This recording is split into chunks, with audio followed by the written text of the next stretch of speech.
Ini terdapat pada dua bagian Alkitab, yaitu pertama pada kitab Sakaria, Sakaria pasal 12 ayat 10 hingga ayat yang ke-14, dan bagian yang kedua Injil Yohanes pasal 9 ayat 37.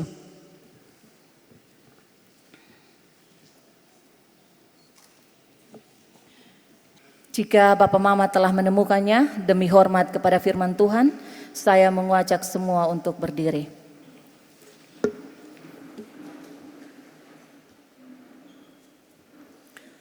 Sakaria 12 ayat 10 hingga ayat yang ke-14. Saya akan membaca dengan menggunakan Alkitab edisi terbaru. Firman Tuhan di bawah perikop, ratapan atas dia yang tertikam. Aku akan mencurahkan roh belas kasihan dan permohonan atas keluarga Daud dan atas penduduk Yerusalem. Mereka akan memandang aku yang telah mereka tikam. Mereka akan meratapinya seperti orang meratapi anak tunggal dan akan menangisinya dalam kepahitan seperti orang menangisi anak sulung. Pada waktu itu akan ada ratapan besar di Yerusalem seperti ratapan bagi Hadad Rimon di lembah Megido. Negeri itu akan meratap masing-masing di kaum keluarganya sendiri. Kaum keluarga keturunan Daud dan istri mereka sendiri-sendiri. Kaum keluarga keturunan Natan dan istri mereka sendiri-sendiri. Kaum keluarga keturunan Lewi dan istri mereka sendiri-sendiri. Kaum keluarga Simei dan istri mereka sendiri-sendiri. Juga semua kaum keluarga yang tersisa. Setiap kaum keluarga dan istri mereka sendiri-sendiri. Bagian yang kedua, Yohanes 19 ayat 37.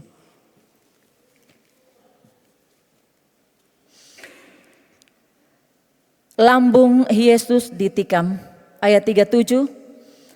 Ada pula nas lain yang mengatakan, mereka akan memandang dia yang telah mereka tikam. Demikian bunyi firman Tuhan.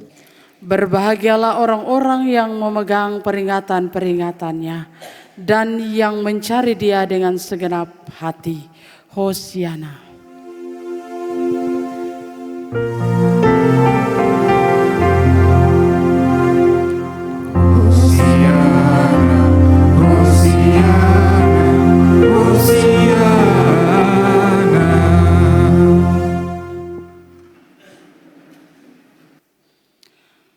Bapak Mama kekasih-kekasih Tuhan, salam.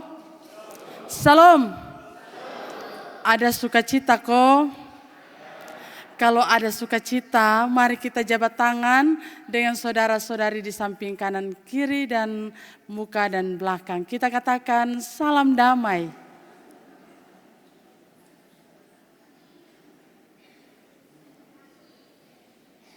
Terima kasih banyak. Bapak Mama kekasih-kekasih Tuhan, hari ini kita diberi tema oleh Sinode secara bersama memandang dia yang tertikam. Memandang dia yang tertikam. Bapak Mama kekasih-kekasih Tuhan, penduduk di dunia ini beraneka ragam. Ada yang makan nasi, ada yang makan sagu, ada yang makan ubi, bahkan juga ada yang makan roti. Ada yang suka makan roti. Nah, ucapan setiap orang pun akan berbeda-beda. Cara berpikir dan dia bereaksi terhadap sesuatu juga tidak pernah sama dari dulu sampai sekarang. Nah, sekurang-kurangnya ada dua kelompok manusia yang mendiami dunia ini. Kelompok yang pertama, dia berusaha untuk menabung dan mengerahkan hidupnya untuk tujuan-tujuan yang baik, dalam kehidupannya. Bukan saja tujuan yang baik, tetapi tujuan-tujuan yang kekal. Dan kelompok yang kedua mengumpulkan sebanyak-banyaknya hanya untuk kebahagiaan di dunia.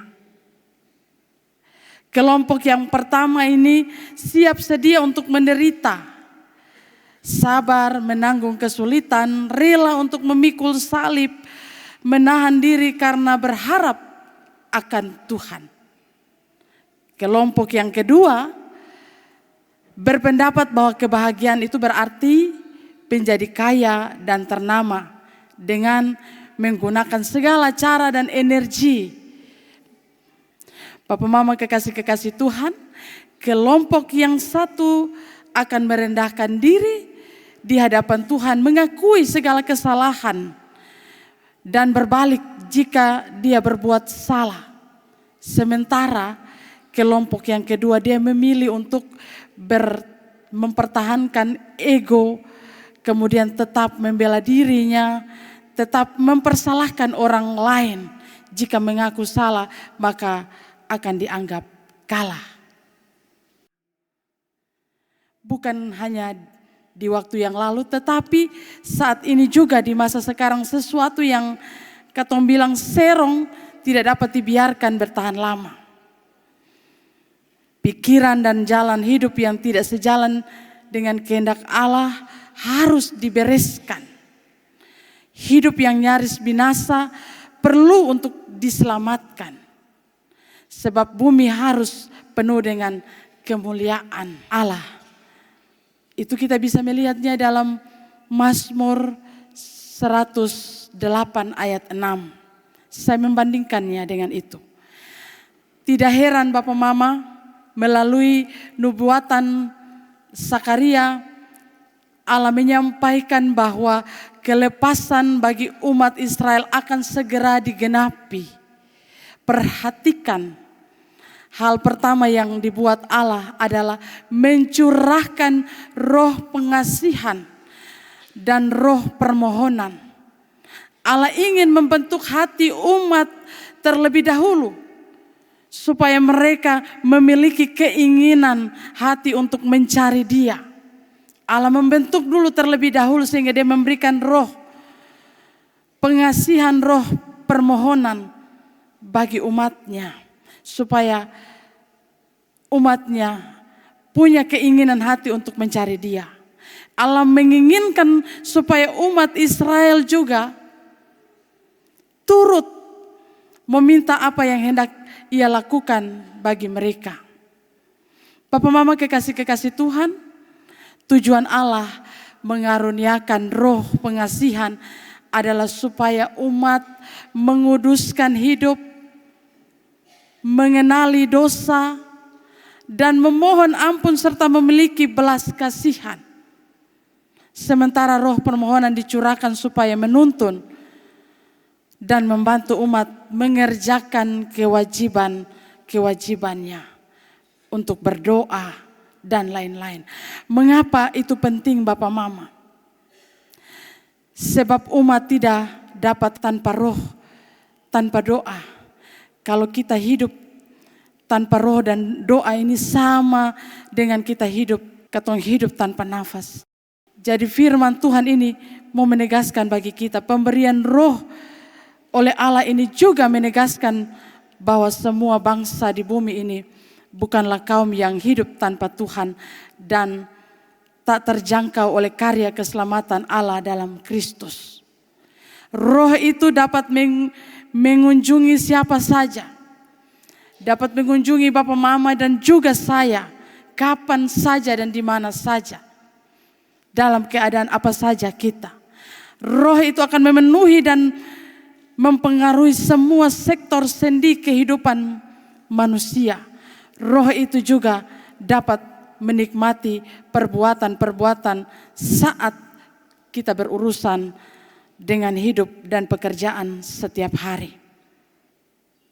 Biasanya roh yang dicurahkan Tuhan itu akan membangkitkan semangat, memberi kita sukacita. Namun roh yang diberikan kali ini justru akan membuat umat meratap, Mereka ada dalam suatu ratapan yang kudus, yakni suatu ratapan duka cita karena dosa. Ratapan itu adalah buah dari roh pengasihan dan bukti dari roh permohonan. Papa Mama kekasih-kekasih Tuhan, ungkapan perasaan ini sesungguhnya selama kita berdoa. Kita bisa membandingkan itu dalam 2 Raja-Raja pasal 2 ayat 20. Ratapan umat pedih sekali, sehingga diibaratkan seperti orang buta kehilangan anak sulung yang dikasihi. Harapan keluarga ikut dikubur. Semua umat bahkan setiap keluarga akan meratap sendiri-sendiri. Ratapan itu akan melanda seluruh negeri pada detik-detik kematian Kristus. Ketika kegelapan meliputi seluruh negeri dan bumi itu menjadi gemetar seperti gempa.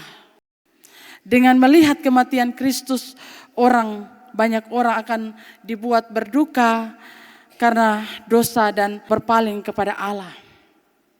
Begitu hebat duka itu dan akan terjadi di mana-mana sehingga kaum Israel mengeluh kepada Tuhan. Mengapa umat perlu memandang kepada Kristus yang tertikam? Kristus tertikam karena dosa dan pelanggaran umat. Dosa yang Bapak Mama dan juga saya lakukan. Mereka perlu untuk meratapi penolakan mereka di masa lalu. Perbuatan umatlah yang mendukakan hati Tuhan. Bapak Mama kekasih-kekasih Tuhan. Dari pesan firman Tuhan ini untuk kita semua hari ini. Melalui kematiannya terbuka jalan pemulihan bagi setiap manusia yang percaya kepadanya. Roh Kudus akan membuat kita memiliki kasih dan kita mau suka untuk berdoa. Roh Kudus itu yang menolong kita ketika kita ada dalam suasana yang tidak menentu, sekaligus ketika kita ada dalam setiap pergumulan hidup kita. Menangis, meratap dan ada dalam penyesalan yang dapat memperbaiki diri kita dan cara hidup kita. Roh Kudus itu yang menolong untuk kita dipulihkan, ada dalam suatu pertobatan. Kalau kita hari ini ada dalam setiap pekerjaan, kalau kita tidak setia, maka Roh Kudus ini memulihkan kita untuk menjadi orang-orang yang setia. Kalau kita ada dalam pelayanan kita dan kita merasa bahwa sakit, penyakit menjadi penghalang untuk kita ada dalam pelayanan, maka Roh Kudus itulah yang memulihkan kita. Supaya kita melihat bahwa pekerjaan, pelayanan yang Tuhan berikan bagi kita adalah anugerah yang harus kita terima, kita lakukan dengan penuh sukacita, apalagi untuk melayani umat Tuhan.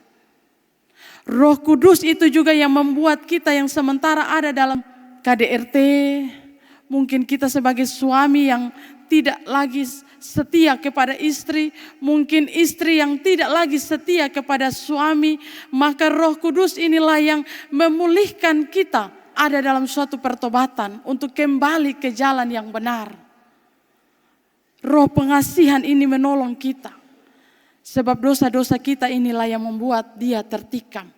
Seharusnya kita memandang kepada Kristus yang tersalibkan itu. Bahwa dia mati atas dosa-dosa kita. Minggu lalu kita belajar tentang firman Tuhan yang punya kaitan yang sama seperti ini. Oleh karena itu mari kita pulang, kita memperbaiki diri kita dalam penyesalan. Karena Roh Kudus itulah yang meratap dalam penyesalan dapat memperbaiki diri kita dalam hidup. Meratap dalam kesungguhan menjadi tanda suatu pertobatan untuk hidup baru dalam Tuhan. Ratapan penyesalan diri persekutuan yang terbangun dengan Allah bukan hanya urusan pribadi saja, tetapi juga mesti terbangun dalam urusan keluarga yang dibawa kepada Allah. Bapak Mama kekasih-kekasih Tuhan, Kristus rela untuk merendahkan dirinya yang tersalib karena cinta yang besar. Marilah kita menjalani hidup kita ini dengan kesucian, keadilan, kebenaran dan cinta kasih. Jangan lagi kita menabur kebencian, tapi mari cinta dan perdamaian itu kita tabur. Bukan terus menghina, tetapi melepaskanlah pengampunan bagi orang-orang yang mungkin bertikai dengan kita. Bukan urusan kita untuk melihat lagi ke belakang. Kita punya urusan adalah kita melihat ke depan. Kita rubah diri kita. Kalau hari ini Bapak Mama masih ada permusuhan dalam kehidupan persekutuan kita, masih ada dendam, maka mari lepaskan itu. Lepaskan itu dan bukan terus berusaha dengan kekuatan dan kemampuan diri kita, diri sendiri, tetapi mari kita berserah kepada Dia dan kita minta kekuatan kepada Allah. Kita tunduk pada kehendak Allah supaya apa yang masih terikat dengan kita dilepaskan sehingga kita mengalami pemulihan. Tuhan mengasihi kita. Tuhan memberikan roh pengasihan, roh pengampunan bagi kita.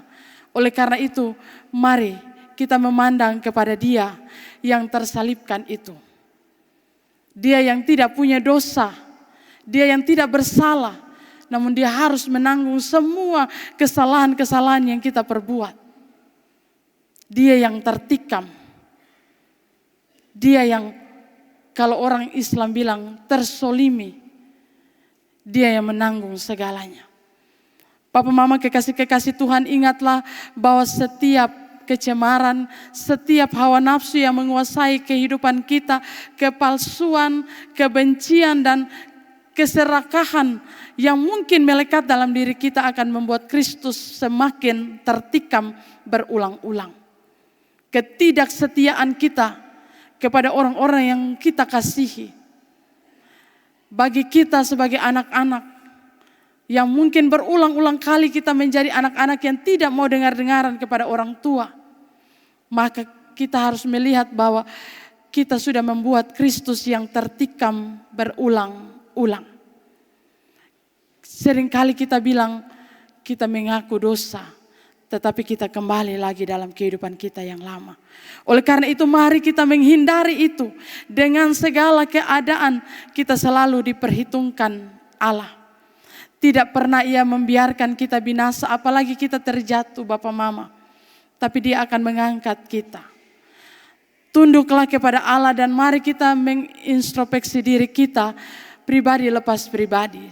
Saya juga mengoreksi diri saya. Apakah saya sudah setia untuk melayani Tuhan? Apakah saya setia untuk pekerjaan-pekerjaan Tuhan? Atau kata saya tidak setia oleh karena hal-hal yang kecil saja? Mari kita mengoreksi diri kita. Mengoreksi diri kita, apakah kita sudah benar dalam hidup? Ataukah kita masih serong kiri dan serong kanan? Apakah kita sudah lurus? Sebagaimana yang Tuhan mau. Memandang kepada Dia yang tertikam membuat kita melihat betapa pedihnya luka itu. Sehingga membuat kita berpaling dari kepercayaan yang sia-sia. Dengan begitu kita dimungkinkan kembali kepada Allah yang hidup dalam persekutuan dengannya. Melihat salib itu berarti bahwa kita merenungkan betapa kasih Allah yang luar biasa. Dia rela, Dia menanggung penghinaan, Dia menderita demi keselamatan semua orang. Memandang salib membuat kita mengaku dosa kita, hidup dalam penyerahan diri supaya mendapatkan pengampunan dan dipulihkan. Papa Mama kekasih-kekasih Tuhan, mari kita kembali dalam kehidupan kita. Mari kita merenungkan lebih dalam lagi makna salib dan penderitaan Kristus. Memandang kepada Dia yang tertikam adalah sebuah panggilan untuk kita ada dalam sebuah pertobatan. Kita membaharui diri kita, membaharui hidup kita dalam kasih. Kita tidak hanya mengenang penderitaannya, tetapi kita juga merespon dengan hidup yang setia kepada Dia. Mari kita kembali, kita memandang, kita mengenang Dia, tetapi juga sambil kita merespon hidup kita yang setia. Tuhan memberkati kita dengan firman-Nya. Amin.